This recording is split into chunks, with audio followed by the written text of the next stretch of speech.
দেখ, Amarnath by sister Nivedita, এই যে টেক্সটটা রয়েছে, টেক্সটটা একটু টাফ, ঠিক আছে?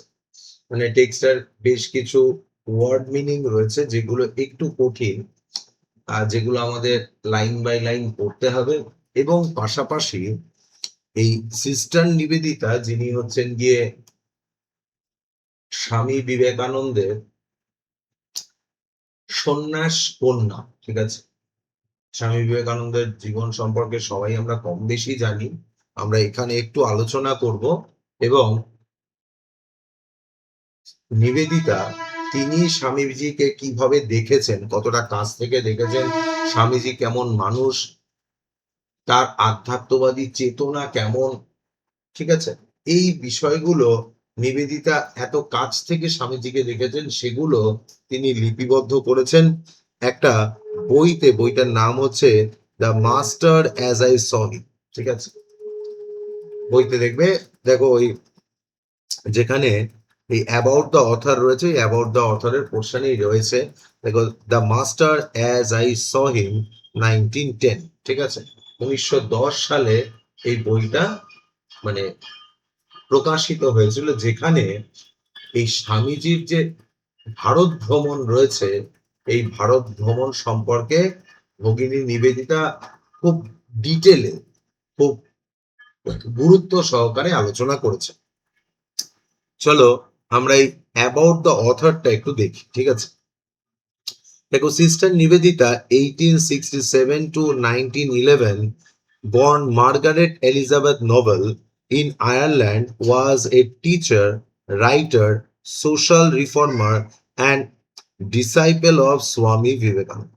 তাহলে তার পরিচিতির মধ্যে দেখো, তিনি একজন হচ্ছেন গিয়ে শিক্ষক, লেখক, লেখিকা, সোশ্যাল রিফর্মার, তিনি সমাজে কি করেছেন, সমাজ সংস্কারের কাজ করেছেন, and disciple of Swami Vivekananda, এবং তিনি হচ্ছেন গিয়ে একজন শিষ্যা।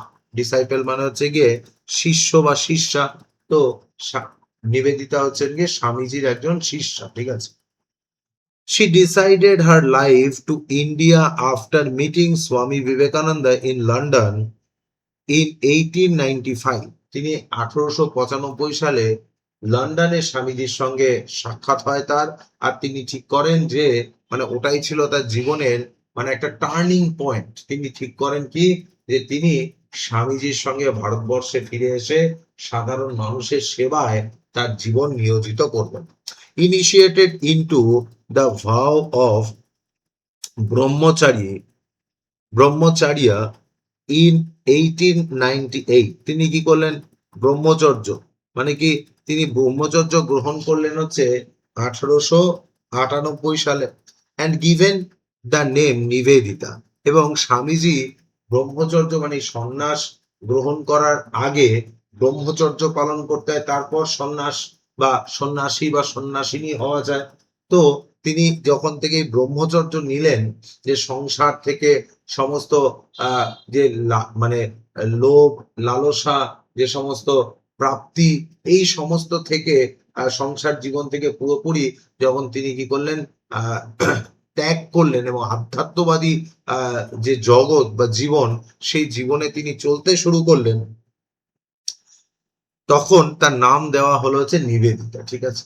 এবার দেখবে, যখনই তুমি এই কোথাও দীক্ষা নেবে, আধ্যাত্মবাদী পথে চলবে, দেখবে প্রথমে যে জিনিসটা করা হয়, সেটাতে তোমার নামটা পরিবর্তন করা হয়, ঠিক আছে? এবার একটা নতুন নাম দেওয়া হয়। এটা একটা কারণ আছে, এটা একটা বিশেষ উদ্দেশ্য আছে। সেটা হচ্ছে, দেখো, জীবনে মানে এটা হচ্ছে কি পুরোটা অল অ্যাবাউট এই যে আধ্যাত্মবাদী জীবন, সেই জীবনে সব থেকে গুরুত্বপূর্ণ জিনিস কোনটা, সেটা যে ত্যাগ করার ক্ষমতা, ঠিক আছে? তাহলে এবার এই ত্যাগ করার ক্ষমতার সব থেকে গুরুত্বপূর্ণ অধ্যায় কোনটা, সেটা যে তুমি তোমার নামটাকেই ত্যাগ করছো। ছোটবেলা থেকে, যবে থেকে তোমার জ্ঞান বুদ্ধি হয়েছে, তবে থেকে দেখো না, তোমার নাম হচ্ছে তোমার খুব প্রিয় একটা জিনিস, তাই তো? কিন্তু মানে সব থেকে বেশিবার তুমি এই নামটা শুনেছো, চেরিশ করেছো, রাদার এই যে নামটা রয়েছে, এটাকেই ত্যাগ করে দাও।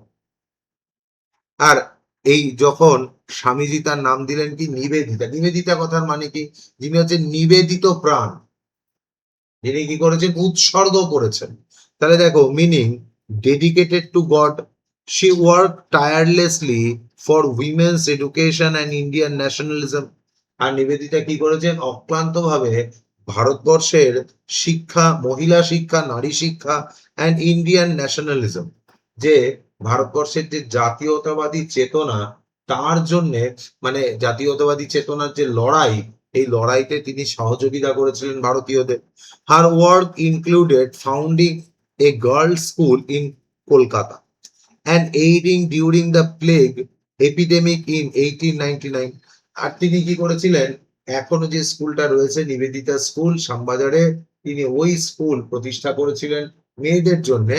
এবং পাশাপাশি 1899 সালের কলকাতায় যখন প্লেগ ছড়িয়ে পড়ে, তখন তিনি সাধারণ মানুষের সেবা করেছিলেন। Nivedita also contributed to revolutionary movement and inspired Indian intellectuals through her writings. ভারতের এই যে জাতীয়তাবাদী আন্দোলন, সেই আন্দোলনে বিপ্লবীদের তিনি কি করেছিলেন? সহযোগিতা করেছিলেন। পাশাপাশি হচ্ছে যে সমস্ত ইন্টেলেকচুয়াল মানে যারা বুদ্ধিজীবী রয়েছে, তাদের তিনি উদ্বুদ্ধ করতেন তার লেখার মাধ্যমে। তার যে লেখা, তার যে চিন্তা চেতনা, তিনি কি করতেন? লিখতেন। আর তার দ্বারা তিনি বুদ্ধিজীবীদের বা জ্ঞানী গুণী মানুষদেরও উজ্জীবিত করতেন। As a prolific writer, prolific মানে তার যে খুব সাবলীল লেখার শৈলী, একজন দক্ষ রাইটার, লেখিকা হিসেবে sister Nivedita authorized several influential work reflecting her deep connection with India and its spiritual heritage. আর তিনি তার লেখার মাধ্যমে, একজন দক্ষ লেখিকা হওয়ার জন্য লেখার মাধ্যমে তিনি কি করেছিলেন? ভারতবর্ষের যে আধ্যাত্মবাদী, ভারতের সঙ্গে যে আধ্যাত্মবাদী যোগাযোগ, সমাজের সঙ্গে ভারতীয় যে সমস্ত মুনি ঋষি সন্ন্যাসীরা রয়েছে, তাদের সঙ্গে আধ্যাত্মবাদী চেতনার যে যোগাযোগ, এই বিষয়টা তিনি তার লেখাতে ফুটিয়ে তুলেছিলেন। Her book the master as I saw him, যেটা হচ্ছে গিয়ে এই যে অমরনাথ যে পোর্শনটা রয়েছে, তার একটা অংশ আর কি, এই বইটার অংশ, as a biographical account of Swami Vivekananda. মানে এটা অনেকটা স্বামীজির আত্মজীবনীর মতো, ঠিক আছে, যে যেখানে আর কি স্বামীজির জীবন সম্পর্কে নিবেদিতা, তার যে সন্ন্যাসিনী কন্যা, তিনি তাকে খুব কাছ থেকে দেখেছেন আর স্বামীজি সম্পর্কে তিনি লিখেছেন। Capturing her experience and insight into the teaching and personality. আর অবভিয়াসলি স্বামীজির যে শিক্ষা, ঠিক আছে, সেইটা যেমন লিখেছেন, প্লাস হচ্ছে গিয়ে তার ব্যক্তিত্ব, পার্সোনালিটি মানে কি ব্যক্তিত্ব, শিক্ষা এবং ব্যক্তিত্ব সম্পর্কে এখানে তিনি বর্ণনা করেছেন। The book stands apart from its nuanced portrayal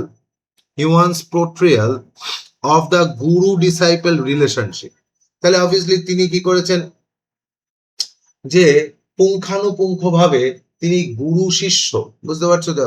আমাদের এই যে ভারতবর্ষের যে শিক্ষা ব্যবস্থাটা একটা সময় ছিল, সেটা কি গুরু শিষ্য পরম্পরা, যে গুরু যে চিন্তা বা চেতনার আদর্শে দীক্ষিত, শিষ্যও কি করেছে? শিষ্য বা শিষ্যা তাকে উৎসর্গ করেছে। এই যে বিষয়টা রয়েছে, এই বিষয়ে তিনি পুঙ্খানুপুঙ্খ আলোচনা করেছেন। and highlighting both reverence and the challenges inherent in such bonds.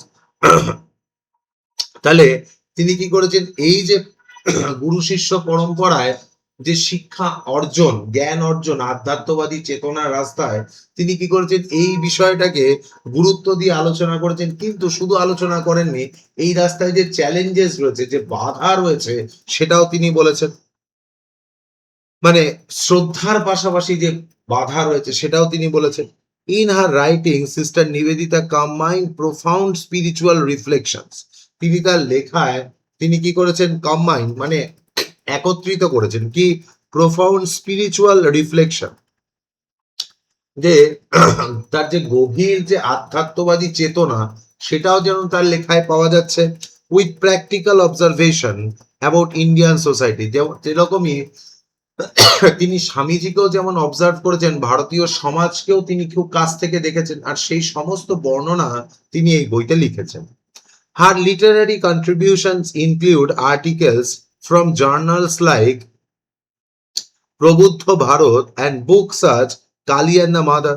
আর তার এই ধরনের তার আন্ডারস্ট্যান্ডিং, তার চেতনা, তার লেখা মানে ম্যাগাজিনে বেরিয়েছে, জার্নাল ম্যাগাজিনে বেরিয়েছে, ম্যাগাজিনের নাম হচ্ছে প্রবুদ্ধ ভারত, আর সেটাই বই হিসেবে বেরিয়েছে, বইয়ের নাম কি Kali the mother, which influence contemporary thinkers like Abanindranath Tagore. আর অবনীন্দ্রনাথ ঠাকুরের নাম শুনেছ, সেই সময়ের সমসাময়িক যে সমস্ত বুদ্ধিজীবীরা ছিলেন, থিঙ্কার্স মানে চিন্তাশীল ব্যক্তি বা বুদ্ধিজীবী ইন্টেলেকচুয়ালসরা ছিলেন, তার মধ্যে একজন অন্যতম বিখ্যাত হচ্ছে অবনীন্দ্রনাথ ঠাকুর। তোমরা নিশ্চয়ই অবনীন্দ্রনাথ ঠাকুরের নাম শুনেছ। ভারত মাতার ছবি এঁকেছিলেন এবং ভারতবর্ষের যে পেইন্টিং স্টাইল, ঠিক আছে, আধুনিক ভারতবর্ষের যে চিত্রশিল্প কলা, সে সম্পর্কে অবনীন্দ্রনাথ ঠাকুরের মানে অবদান অনস্বীকার্য। এই অবনীন্দ্রনাথ ঠাকুরও কি ছিলেন, সিস্টার নিবেদিতার লেখার বড় একজন ফ্যান ছিলেন, ঠিক আছে, মানে তিনি সিস্টার নিবেদিতার লেখাকে খুব অ্যাডমায়ার করতেন, ঠিক আছে। And through her work she bridge the western thought with Indian spirituality. এই লাইনটা খুব ইম্পর্টেন্ট। সিস্টার নিবেদিতা কি করেছিলেন, তার লেখার মাধ্যমে শি ব্রিজ ওয়েস্টার্ন থট, মানে তিনি এই যে পাশ্চাত্যবাদী বা হচ্ছে গিয়ে পশ্চিমী চিন্তা ভাবনার সাথে ভারতবর্ষের আধ্যাত্মবাদী যে চেতনা, তার কি করেছিলেন, একটা মেলবন্ধন বা একটা যোগসূত্র তৈরি করতে পেরেছিলেন, ঠিক আছে। Living and enduring legacy as both writer and a reformer. আর তিনি ভারতবর্ষের সমাজের জন্য, পরবর্তী প্রজন্মের জন্য যেটা ছেড়ে গিয়েছিলেন, তার এই যে এনরিচমেন্ট, তার যে এই যে লেগেসি, সেটা তিনি ছেড়ে গিয়েছিলেন। আর একজন সমাজ সংস্কারক হিসেবে এবং একজন আধ্যাত্মবাদী চিন্তাশীল মানুষ হিসেবে ভারতীয় সমাজ সারা জীবন এই আমাদের সিস্টার নিবেদিতাকে মনে রাখবে, ঠিক আছে। এই অ্যাবাউট দ্য টেক্সটটা দেখো, the essay Amarnath in sister Nivedita's book The master I saw him recounts her pilgrimage with Swami Vivekananda to sacred Amarnath cave in Kashmir. এই যে অমরনাথ আমাদের টেক্সটটা রয়েছে, এটা কি আলোচনা করে? মাস্টার আই স হিম এই বই থেকে নেওয়া হয়েছে। রিকাউন্টস আমাদের স্মরণ করায়, আর পিলগ্রিমেজ মানে তার যেই তীর্থযাত্রা রয়েছে, কার? স্বামীজি আর তার সঙ্গে অনেক যে তার যে শিষ্য শিষ্যারা রয়েছে, অন্য সন্ন্যাসীরা রয়েছে, এবং পাশাপাশি হচ্ছে গিয়ে আমাদের অবশ্যই সিস্টার নিবেদিতা রয়েছেন। তারা কোথায় যান? তারা হচ্ছে গিয়ে স্যাক্রেড কেভ অমরনাথে যান, পবিত্র যে গুহা রয়েছে অমরনাথে, শিব দর্শনে যান, সেই বিষয়ে এই গল্পটা রয়েছে, ঠিক আছে। The narrative vividly explores the physical and spiritual challenges of the journey and portraying the pilgrimage as a profound metaphor for spiritual awakening. এবার দেখ, এই যে গল্পটা রয়েছে, এই যে প্রবন্ধটা আমরা পড়ছি, এই যে ব্যাখ্যা বা বর্ণনাটা পড়ছি, সেটা কি রয়েছে? এক্সপ্লোর দ্য ফিজিক্যাল, মানে পায়ে হেঁটে যে যাওয়াটা রয়েছে তার যেরকম ব্যাখ্যা রয়েছে, পাশাপাশি metaphor of the spiritual awakening, আর পাশাপাশি কি spiritual challenges of the journey, একটা আধ্যাত্মবাদী চ্যালেঞ্জ রয়েছে। সেটা কি? যে আমরা যদি স্বামীজির সাথে গিয়ে যদি তার আধ্যাত্মবাদী চেতনাটাই না বুঝতে পারি, তাহলে আমাদের যাওয়াটা বৃথা, তাই তো? তাহলে এই যে আধ্যাত্মবাদী যে বোধটা, সেটাও আমাদের গুরুত্বপূর্ণ, সেটাও এখানে আলোচনা রয়েছে। আবার পাশাপাশি কি পোর্ট্রেইং দ্য পিলগ্রিমেজ, এই যে তীর্থযাত্রাটা রয়েছে as a profound metaphor, as a spiritual awakening. এটা শুধুমাত্র একটা মানে যাত্রা নয়, এটা শুধুমাত্র একটা জার্নি নয়, এটা কি?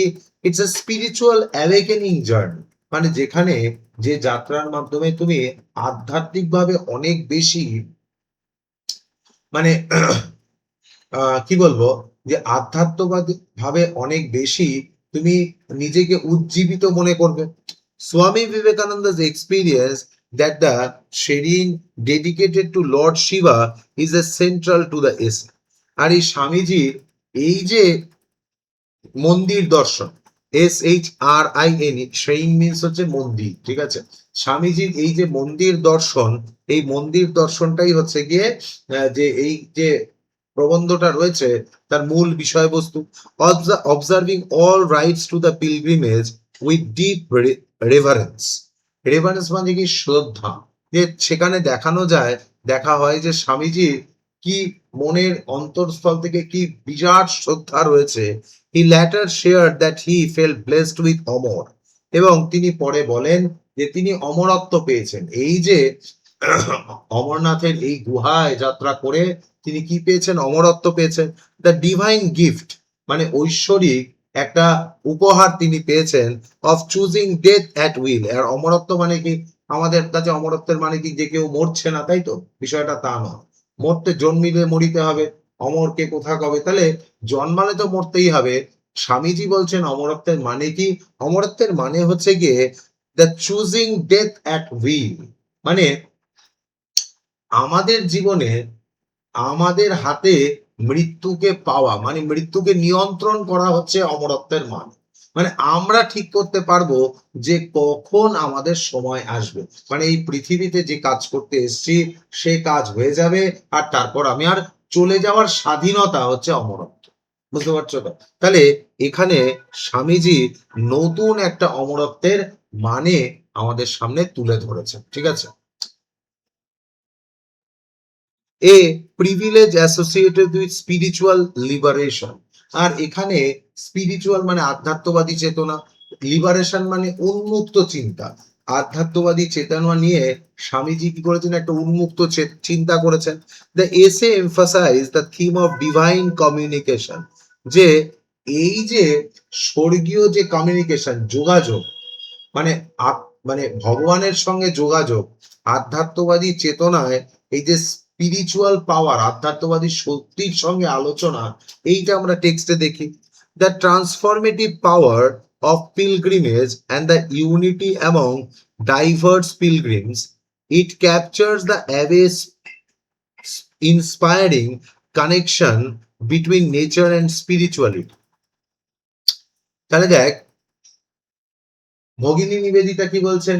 যে যে আধ্যাত্মবাদী চেতনা, যেটা কি করেছে আমাদেরকে খুব ইন্সপায়ার করে, মানে স্বামীজিকে এত কাছ থেকে দেখে তিনি কি হচ্ছেন? অনেক বেশি অনুপ্রাণিত হচ্ছেন। ঠিক আছে?